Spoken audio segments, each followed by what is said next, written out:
Good afternoon, everybody. And Mr. Donfried, dear Mark, thank you for a wonderful and warm introduction.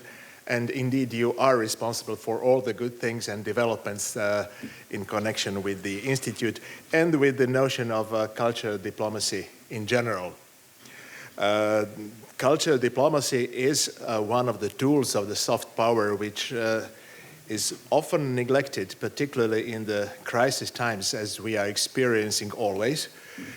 But it becomes more and more important, thank you, more and more important, and it indeed is more effective and important than we can imagine.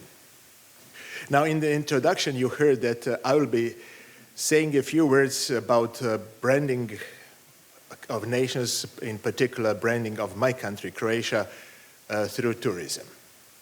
Why tourism?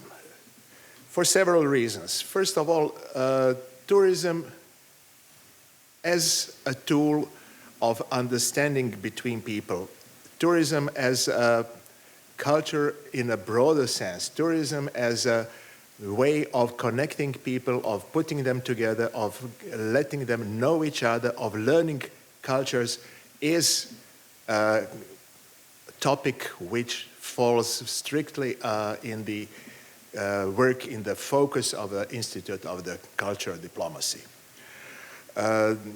Tourism is, as we all know, not only about traveling. It is not only about economy, although it is extremely important for some countries' economy, including my country, but it is more about understanding between people. So if you come as a tourist to a certain country, you are not very much likely to shoot the weapons after that. You are much more likely to understand that country, to like it or dislike it, but to meet the people, to learn the culture, to learn the history, to learn the geography and all the possibilities and opportunities, and to make a friendship with the country and the people in a less or a bigger scale. So tourism is much more than economy. Tourism is extremely, extremely important in many aspects of everyday life. Now, why did I ask the organizers to be kind and provide the map? I know that you all know geography very well, but I wanted to point out where Croatia is situated on the map of Europe. And why do we have tourists from different countries coming there, and why more from some countries and less from other countries? First of all, Croatia is a small, relatively small country.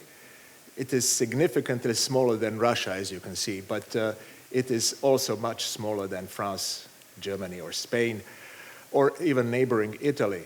So it has 4.2 million people, 56,000 square kilometers. So it is not the micro country, but it is a relatively small country. Politically independent as of 1991, member of European Union as of 2013, stable country with economic and other progresses, country that suffered economic crisis, recession as of 2008, like most of the countries, and it lasted a bit longer than in other cases. Technically, we got out of the recession last year. So the growth of the GDP is approximately 2%, which is good. GDP per capita is about 13,000 US dollars or 10,500 euros. So it is a relatively developed country, but it has a lot of perspectives. Let me just quote the German Chancellor, Angela Merkel. We had a visit of our Prime Minister 2 weeks ago, no, last week, and at the opening, at the outset, she said that Croatia has much bigger potential than we realize. She said it. We didn't ask her to say it. So that is truth. Now, tourism brings to national economy a large portion. about 17%, which is, I think, one of the highest rates in Europe, maybe in the world. The total income last year was about 8 billion euros, 7.93, which is extremely valuable and important for the country. Where did these tourists come from? I'll bother you with some figures at the beginning, which means that the country of 4.2 million people had 15 million tourists. And out of those 15 million tourists, we had 80 million stays overnight. So imagine in Germany that would be equal to 3-4 times, like 300 million people coming here. I don't know how many of you would guess, even I didn't know, which rank holds Croatia in the world as a tourist destination. It is not number 1, it is not number 2, but it is number 26. Which is, for a country of that size and significance, really, really something. Where do the tourists come from? And that's why I wanted this map. Most of them, 92% come from abroad. So that is valuable and important for us. 21% comes from Germany. And if you see that the southern part of Germany, where the most of the tourists come from, is quite close, and taking into consideration that, as you all know, Germans have a perfect network of highways, and Croatia has a perfect network of highways, Austria and Slovenia as well. So it takes them 4.5 or 6 hours to get by car to the coast. The northern part, it takes them longer, so we don't have that many tourists from the northern or eastern part, but those who come by charter planes or any other means of transportation. Now, Austria holds 8.2%, Italy 6.3%, and these countries are either neighboring or Austria almost neighboring. We consider them to be neighbors, so they really have no problem of coming and getting there. Now, traditionally, we have tourists from the other side of the neighboring countries, which means Czech Republic, Hungary, Slovakia, and more Poland, each of them between 3 and 4%. Now you ask yourselves, where are the British, where are the French, where are the others? United Kingdom 3.3%, and by plane mostly, almost only. Netherlands 3.2%, France 2.5%, but more and more, and of course, Slovenia 10.5% as a neighboring country. But since we belong to the same countries or big countries for 500 years, we don't consider them to be strictly foreigners. We have more and more tourists from the distant destinations, which you cannot see on the map: Korea, Japan, China, and United States more and more.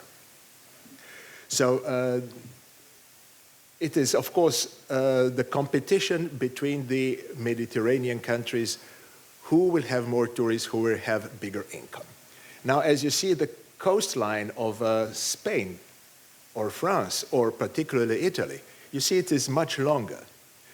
Slovenian is rather short, Montenegrin is rather short, but Greece is has a big coastline, and Turkey as well. What is the advantage of Croatia? The advantage is that we have over 1,200 islands, which means islands are, per definition, perfect for tourism. You don't have too much traffic, not too much transit. The climate is mild, moderate, and you can have tourism there not only 2 or 3 months a year, which is the peak of the season, but you can have it at least 6, 7 months a year. We are trying to achieve it, the prolongation of the season.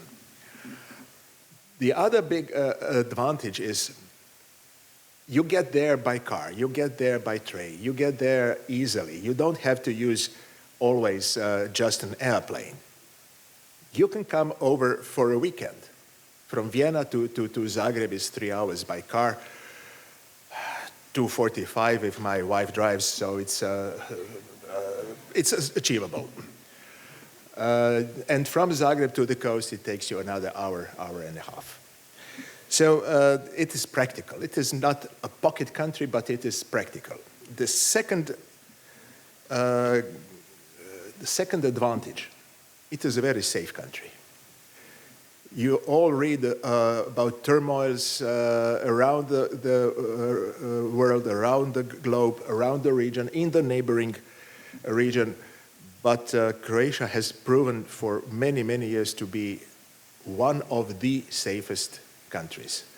Let's knock on the wood that we didn't have a single incident as long as I remember. And I remember quite long. So the tourists feel safe. They live in a different environment. We have all kinds of facilities, but contrary to many other countries, as a tourist, you usually don't live in a resort. You usually don't live isolated out of the towns, out of villages. You live within the community, and you meet people. You talk to them. You communicate to them. And I may tell you that about 70–75% of the people speak foreign languages, either German, which is popular because of tourism, but most of them speak English. So with English you get along everywhere, and at the coast everybody speaks Italian. So you really can feel very, very comfortable. Then the people, the mentality of the people. You see that part of Croatia belongs to Central Europe. The whole northern part is typical architectonically, historically, culturally Central Europe.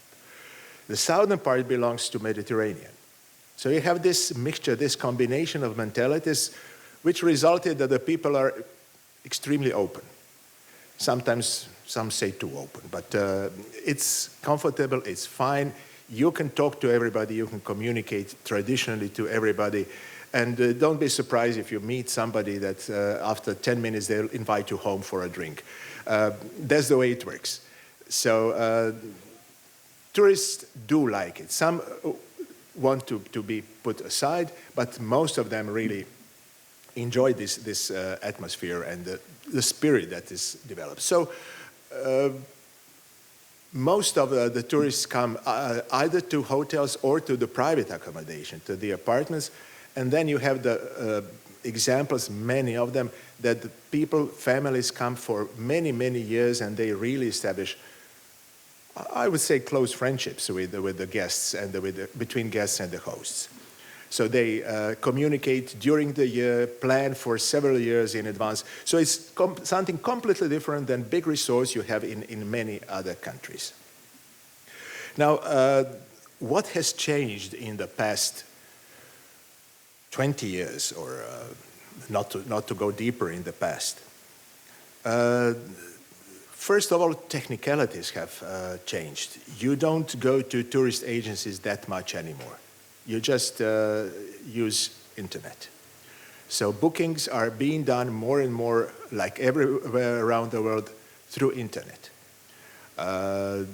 That's why the infrastructure is important in Croatia, in all countries, because if you fall out of this process, you lose guests, you lose tourists, you lose money. And it is very, very well connected. Secondly, what has changed? The patterns. Traditionally, there are a lot of family destinations, perfect for families with little children. They can sunbathe, they can swim, it is safe, it is nice, the food is good. But more and more we have new generations, people of your age, who don't see the vacation just sitting or laying in the sun and swimming in a clear sea. That is the basis, but more and more people want action. And action is not just running around, action is not just music, discos, or whatever.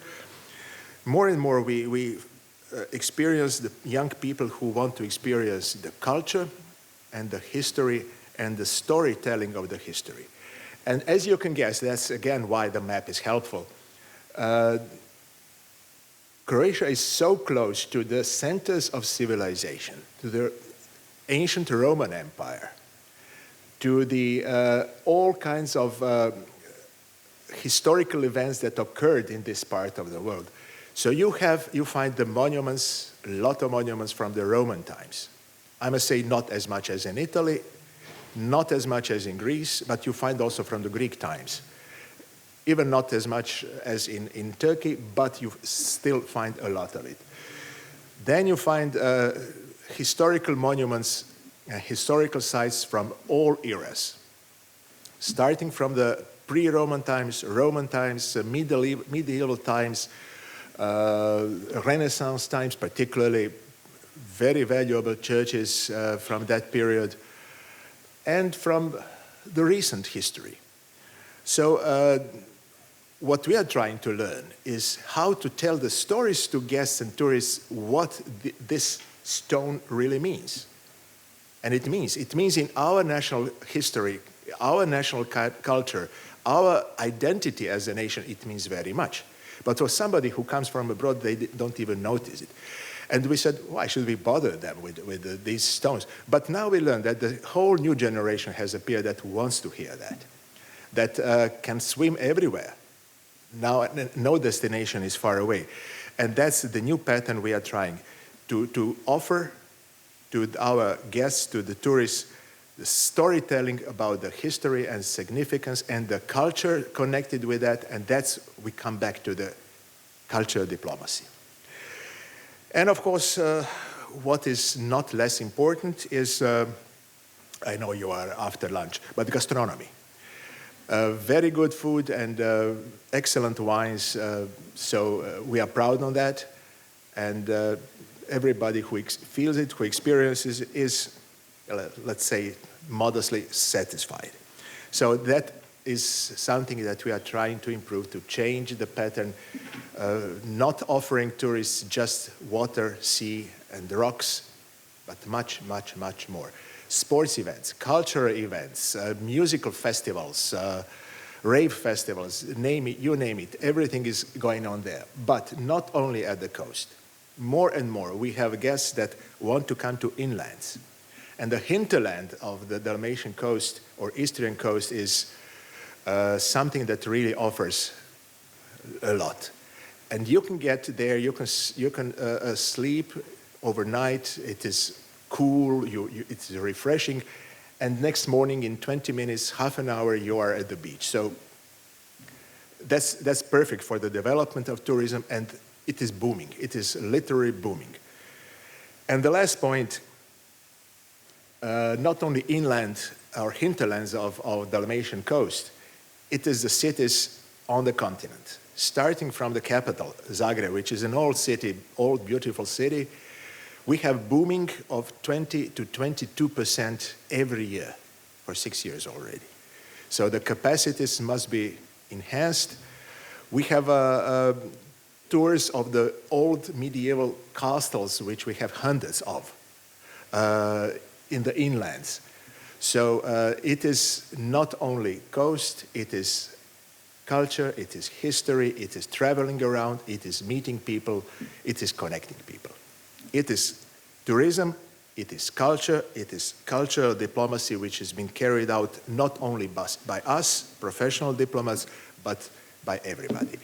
In that respect, thank you for listening. Thank you for your attention. Do visit Croatia. Do visit other countries as well. You will be welcome and you will be enjoying, and you will not be spending too much money. I'm open to any questions you may have. Thank you. Thank you very much, Your Excellency, too, for this wonderful presentation. Yes, please. We are ready for, yes.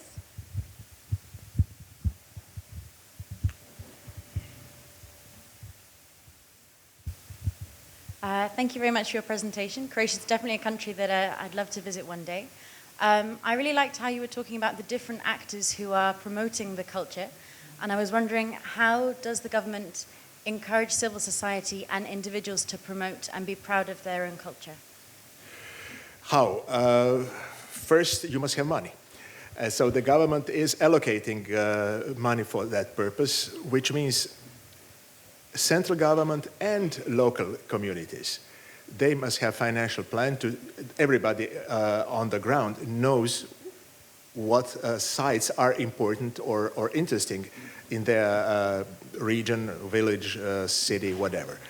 So they must have a plan and a financial plan how to put it in function, how to promote it through the local media, through the internet, or through the tourist agencies. So it is a process that doesn't come overnight. We all know about big sites around the world, but it took years and years for the people to discover it, to tell their neighbors back. Because now on the internet you have thousands of everything. How can you choose? Oral propaganda is much more important still, because if you have too many information, you get lost. But if you have your neighbor or cousin being there and coming back and saying, listen, that was worth spending money for, probably you'll get there again. Thank you.